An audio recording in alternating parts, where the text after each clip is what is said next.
Bonjour, nous allons voir maintenant un utilitaire très pratique dans Houdini, un utilitaire malheureusement un peu caché à mon sens.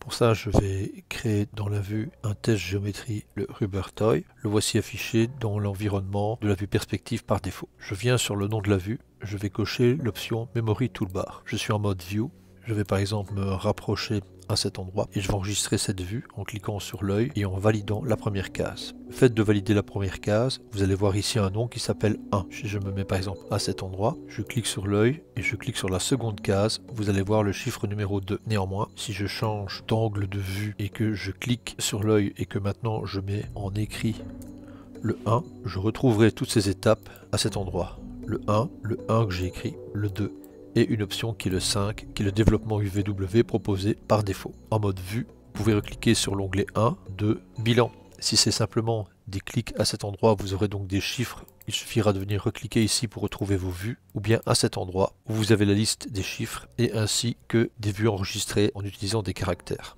Si maintenant vous venez à cet endroit et que vous cliquez sur le 5e, il est évident que le 5 devient maintenant la vue qui était précédemment enregistrée et ce n'est plus la vue développement des UV. Vous pouvez enregistrer tout type de vue. Exemple, si je me mets là, que je clique et que je dis que ça c'est ma vue perspective, je valide avec Enter. Je choisis par exemple maintenant la vue frontale. Je viens là, je dis que ça c'est frontal.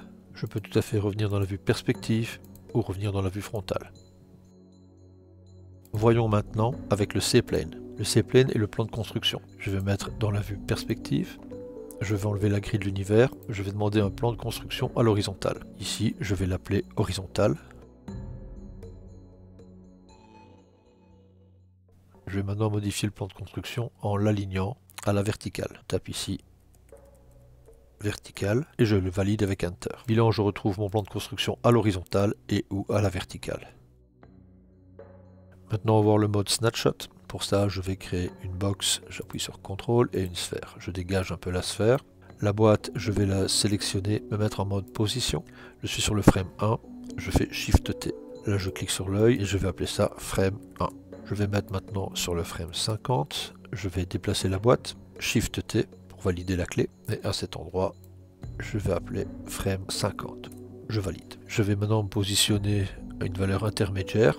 Je clique et là je vais tout simplement mettre le nom du frame, c'est-à-dire 28. Je vais me mettre à un autre endroit, et cette fois-ci quand je clique sur l'œil et je clique à cet endroit, je retrouve le numéro 1. Tout ça se retrouvera à cet endroit, c'est-à-dire numéro 1, celui que je suis actif, là où j'étais en 28, le frame 50 et le frame 1.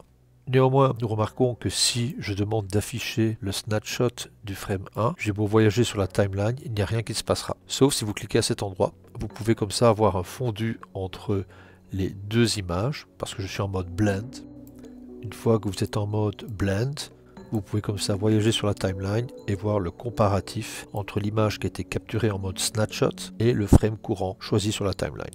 Vous avez des modes blend, horizontal wipe ou vertical wipe. Dans ce cas, le mode blend me semble plus intéressant et on peut comparer comme ça le frame courant avec différents enregistrements de différentes étapes qui ont été faites en mode snapshot.